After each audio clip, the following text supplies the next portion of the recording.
Say goodbye to the adorable puppy years and hello to the terrible teenage years. At around the 9-month marker, dogs tend to come into adolescence. This is the teenage time.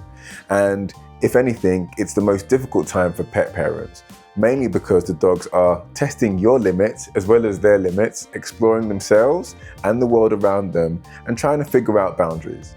So you have to have a lot of patience and deal with them with a lot of grace and lots of positive reinforcement. Now, what also happens during adolescence is puberty. Natural progression. As they get bigger, their sexual organs start to develop and they come into season if they're females, but also boys start displaying some unwanted behaviours. This could include mounting and humping things that they shouldn't. Often, this leads people to come to the vet to find some sort of solution. And this is where we discuss neutering. He said, I'm out of here. Now, when it comes to neutering, it's not a one-size-fits-all category, and the solutions are tailored specific to each dog and the time period.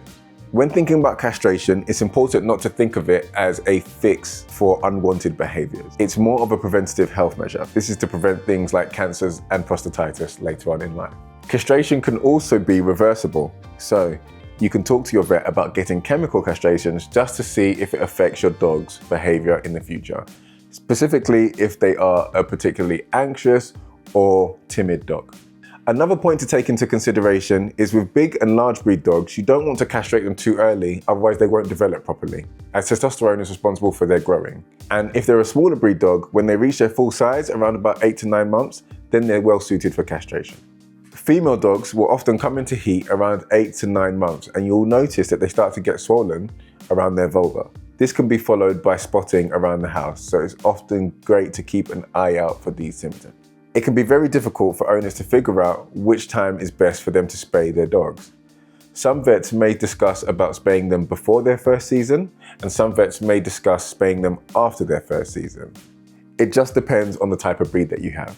Spaying them early has its pros in terms of reducing the risk of mammary cancer and also ovarian cancer, but it has its cons. In some cases can lead to juvenile vaginitis and urinary problems later on in life. Spaying them after their first season dramatically does reduce the chance of cancer later on in life and also leads to a lot less problems. Larger breed females are similar to larger breed males in that we want to spay them or sterilize them later on in life as we wait for them to be fully grown before we take away their main source of growth hormone. What's most important is not allowing female dogs to reach past their 3rd or 4th season without being spayed, as this can lead to a potentially life-threatening illness called pyometra, which they need an emergency surgery in order to cure.